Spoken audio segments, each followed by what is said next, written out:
4500 साल पहले हम फ्यूचर में जी रहे थे और आज हम उस पास्ट को समझने की कोशिश कर रहे हैं। मैं ये क्यों कह रहा हूं, ये बात आपको पूरी वीडियो देखने के बाद समझ में आ जाएगी, तो वीडियो को अंत तक जरूर देखें।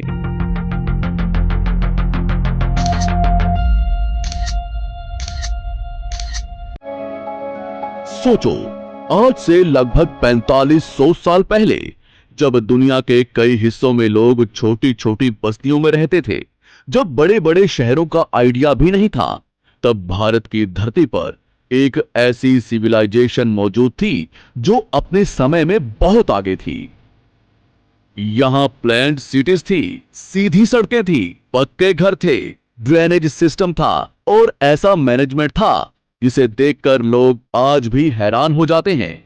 इसे हम कहते हैं इंडस वैली सिविलाइजेशन या सिंधु घाटी सभ्यता। लेकिन सबसे बड़ी बात यह है कि इतनी महान सिविलाइजेशन होने के बावजूद आज भी इसके कई रहस्य अनसुलझे हैं। समय था 1920 का।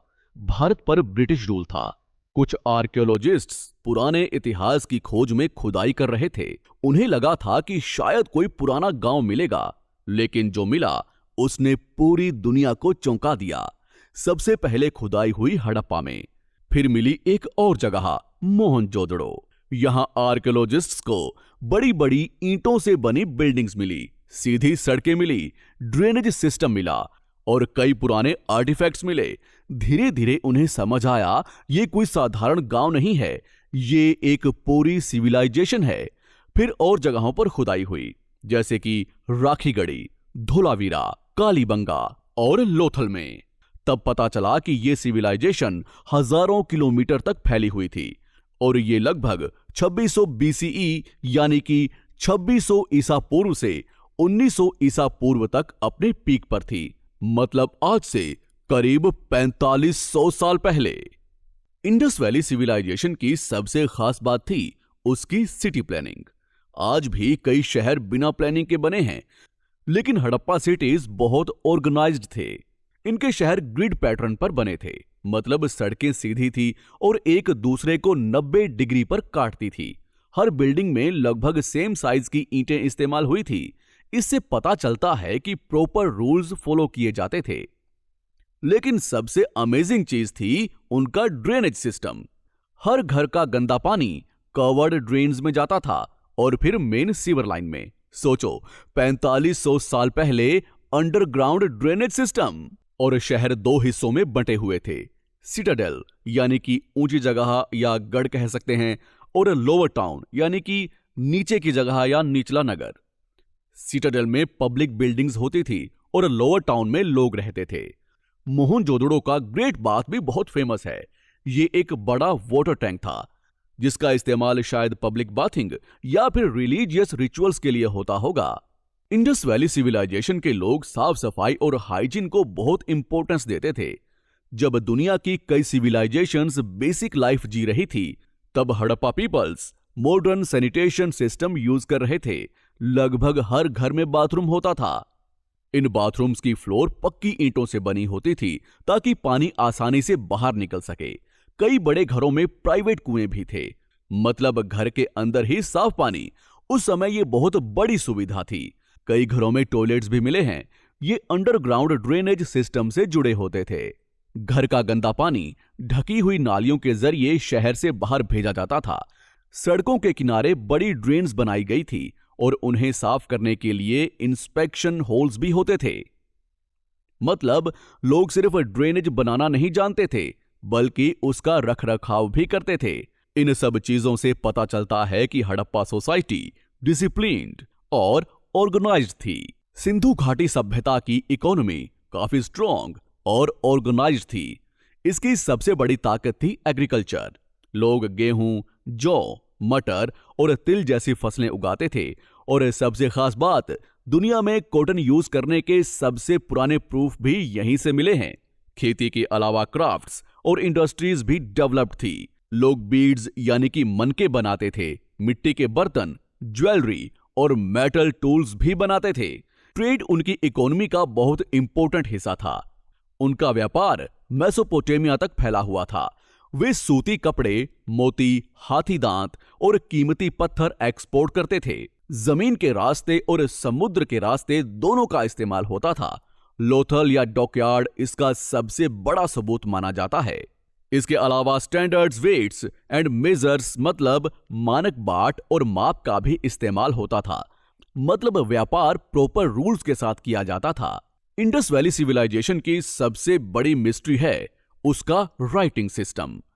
इसे हम कहते हैं इंडस स्क्रिप्ट। हड़प्पा और मोहनजोदड़ो से मिली सील्स और मिट्टी के बर्तनों पर छोटे छोटे सिंबल्स पाए गए हैं। इन सिंबल्स में जानवरों की आकृतियां, मछली जैसे चिन्ह और जियोमेट्रिक सिंबल्स दिखाई देते हैं। एक्सपर्ट्स मानते हैं कि ये किसी लैंग्वेज की राइटिंग हो सकती है, लेकिन आज तक कोई भी इसे पढ़ नहीं पाया। इसे डिकोड करना इतना मुश्किल क्यों है? क्योंकि इंस्क्रिप्शंस बहुत छोटे हैं और कोई भी बिलिंगुअल यानी कि 2 भाषाओं में टेक्स्ट नहीं मिला। और हमें यह भी नहीं पता कि हड़प्पा काल के लोग कौन सी लैंग्वेज बोलते थे। कई स्कॉलर्स ने इसे समझने की कोशिश भी की, लेकिन ये रहस्य आज भी बना हुआ है। इंडस वैली सिविलाइजेशन के लोग सभ्य, कलात्मक और मॉडर्न सोच वाले थे। वो मेनली कॉटन यानी कि रुई से बने कपड़े पहनते थे। इससे पता चलता है कि उनको क्लॉथ मेकिंग की अच्छी नॉलेज थी। पुरुष और महिलाएं दोनों ज्वेलरी पहनते थे, हार, चूड़ियां, अंगूठियां और ईयररिंग्स। उनकी पोट्री और हैंडीक्राफ्ट्स भी बहुत फेमस थे। वो सुंदर मिट्टी के बर्तन, टॉयज और डेकोरेटिव आइटम्स बनाते थे। इस सिविलाइजेशन के 2 सबसे फेमस आर्ट वर्क्स हैं, डांसिंग गर्ल और प्रीस्ट किंग। डांसिंग गर्ल की पीतल से बनी मूर्ति उनकी एडवांस्ड मेटल टेक्नोलॉजी दिखाती है, जबकि प्रीस्ट किंग स्टैचू उनके डांसिंग स्टाइल और सोशल स्टेटस के बारे में बताती है। इन सब चीजों से पता चलता है कि हड़प्पा कल्चर बहुत रिच और क्रिएटिव था। इंडस वैली सिविलाइजेशन के लोग मेनली एग्रीकल्चर पर डिपेंड थे। खेती उनकी इकोनॉमी की बैकबोन थी। वो गेहूं, जौ, मटर, चावल और कपास जैसी कई दूसरी फसलें उगाते थे। अनाज को स्टोर करने के लिए बड़े बड़े अनाज के भंडार बनाए जाते थे। इनमें अनाज लंबे समय तक सुरक्षित रखा जाता था। कालीबंगा में आर्कियोलॉजिस्ट्स को जुताई किया हुआ खेत भी मिला है। ये प्रूफ है कि हड़प्पा पीपल प्लैंड फार्मिंग करते थे। एनिमल्स भी खेती में इंपॉर्टेंट रोल निभाते थे।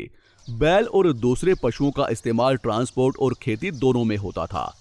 अच्छी फार्मिंग की वजह से फूड प्रोडक्शन ज्यादा था और इसी वजह से बड़े बड़े शहर बन पाए। इंडस वैली सिविलाइजेशन के रिलीजन के बारे में पूरी जानकारी नहीं मिली है, लेकिन खुदाई में मिले कई ऑब्जेक्ट्स कुछ इंपॉर्टेंट हिंट्स देते हैं, जैसे कि मिट्टी की कई फीमेल मूर्तियां मिली हैं।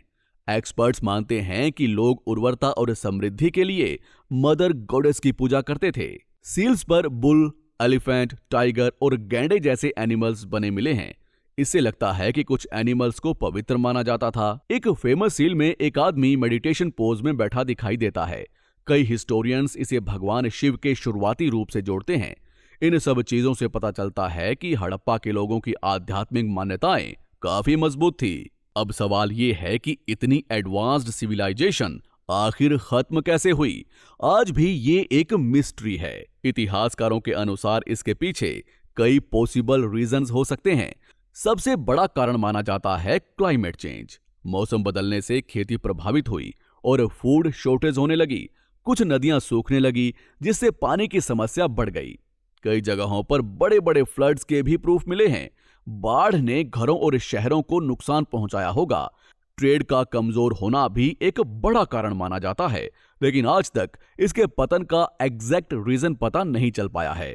यही कारण है कि इंडस वैली सिविलाइजेशन यानी कि सिंधु घाटी सभ्यता का पतन आज भी हिस्ट्री का एक बड़ा रहस्य बना हुआ है। इंडस वैली सिविलाइजेशन सिर्फ इतिहास नहीं है, ये प्रूफ है कि भारत की जड़ें कितनी डीप हैं। 4500 साल पहले भी यहां planned cities, drainage system, trade और टेक्नोलॉजी मौजूद थी और शायद इसके कई रहस्य अभी भी जमीन के नीचे छिपे हुए हैं।